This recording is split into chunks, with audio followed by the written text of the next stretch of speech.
a country with over 1 billion people, thousands of years of history, and the world's spiciest food. But behind the saris, samosas, and sacred rivers is a military that's so vast, so capable, and so battle-ready, you'd think it was coded by a Marvel villain.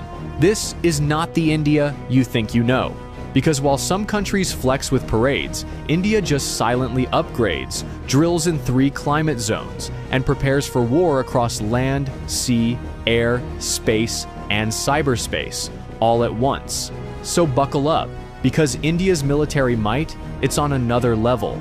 Let's talk geography, because India doesn't live in a quiet cul-de-sac. It's in the world's most intense neighborhood. To the north, you've got China, nuclear-armed, high altitude, and constantly eyeballing mountain borders. To the west, Pakistan, with decades of tension and history that could fill its own Netflix series. To the east, jungle borders with Myanmar, insurgent hotspots, and some of the toughest terrain on Earth. And to the south, the Indian Ocean, where everyone from the US Navy to Chinese submarines likes to just hang out. In other words, India is surrounded by drama. But here's the twist. While most countries would freak out, India builds a defense force designed for permanent pressure. Because peace is nice, but being unbreakable, that's better. India's army isn't just big, it's seasoned. With over 1.2 million active personnel and hundreds of thousands in reserve, it's one of the largest standing armies on the planet. But this isn't just about numbers, it's about experience. While some armies do war games in the desert once a year, Indian soldiers are literally fighting real skirmishes in the Himalayas, guarding borders at -30 degrees Celsius, and tracking insurgents through monsoon-soaked jungles. Imagine doing combat patrols with frozen eyelids or humidity so thick your socks turn into soup. That's Tuesday in the Indian Army. And then we get to the elite units. Para-SF, India's special forces that train to jump into war zones from 30,000 feet up. They go behind enemy lines and vanish like a WhatsApp status. Ghatak platoons, the army's pointy end of the spear. First in, last out, always loud. RR, Rashtriya Rifles. Fighting counterinsurgency operations 24/7. Not hypothetical, not training. Real combat, real bullets, real stakes. And they're not just trained for ground warfare. They're trained for multi-front conflict, from urban environments to mountain peaks higher than most planes fly. You want gritty? India's army defines it. Now let's talk sky supremacy. The Indian Air Force, or IAF, doesn't mess around. With over 1,500 aircraft, it's one of the biggest and most versatile air forces in the world. And it flies everything. You've got Sukhoi Su-30 MK-IS, multi-role monsters that dogfight like fighter jets and strike like bombers. Rafale jets, precision, speed, stealth. These things could thread a needle from a mile away. Tejas, India's indigenous fighter jet that proves "Make in India" also means mess with me and perish. Oh, and the pilots? They train at altitudes where oxygen is a suggestion, and landing strips are made of ice. But IAF's strength goes beyond jets. You've got AWACS for battlefield surveillance, airborne refueling tankers for long-range operations, and missile systems that give enemy aircraft approximately 0 chances. In a real conflict, India could deploy squadrons to multiple theaters, rain down firepower from 3 directions, and still have jets in reserve. And did I mention they once bombed a terrorist camp 80 kilometers into another country, casually flew back and said, "Yup, we did that"? Yeah, they don't bluff. Now, let's go aquatic.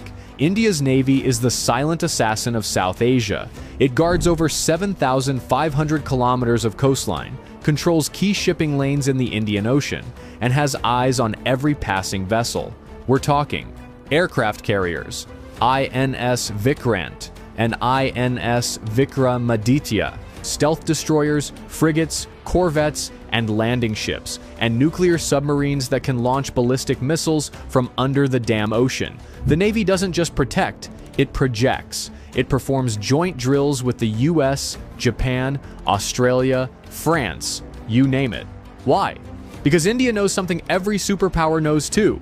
Whoever controls the Indian Ocean controls trade, and India has home field advantage. Plus, if things ever go nuclear, the Navy has INS Arihant, the nuclear-powered submarine with second strike capability, meaning, even if everything else is taken out, India can still end you from under the waves. Their missile arsenal is no joke. Agni series. These are not firecrackers. They're long-range nuclear-capable ballistic missiles. BrahMos, one of the fastest cruise missiles in the world, co-developed with Russia. It hits targets faster than most people hit the snooze button.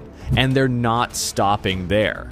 India is investing in hypersonic tech, anti-satellite weapons, AI-enabled drones, and space surveillance. You know that time India shot down its own satellite in orbit just to prove it could? Yeah, that was the military equivalent of flexing in zero gravity.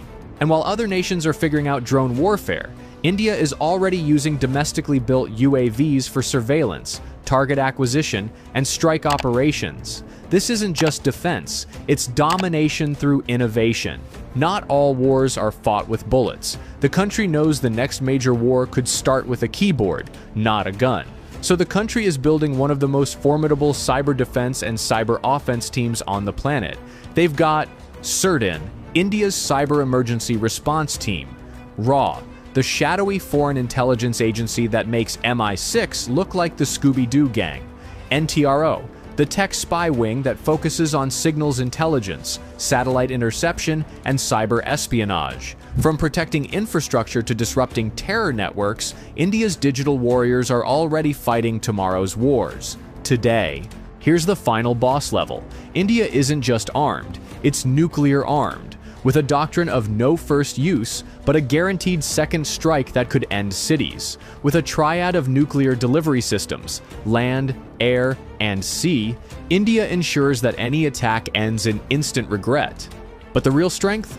Resilience. India has fought multiple wars, faced insurgencies, and bounced back from terror attacks without crumbling.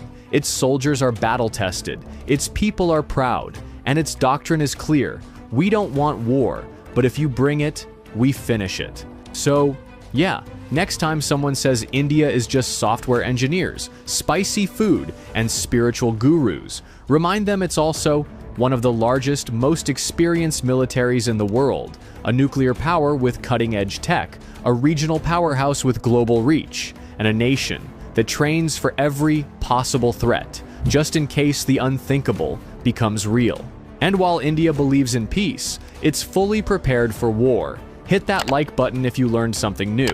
Subscribe if you want more military deep dives like this. And remember, never underestimate quiet strength, especially when it has 1.4 billion people behind it. Until next time, stay smart, stay curious, and maybe don't pick a fight with India.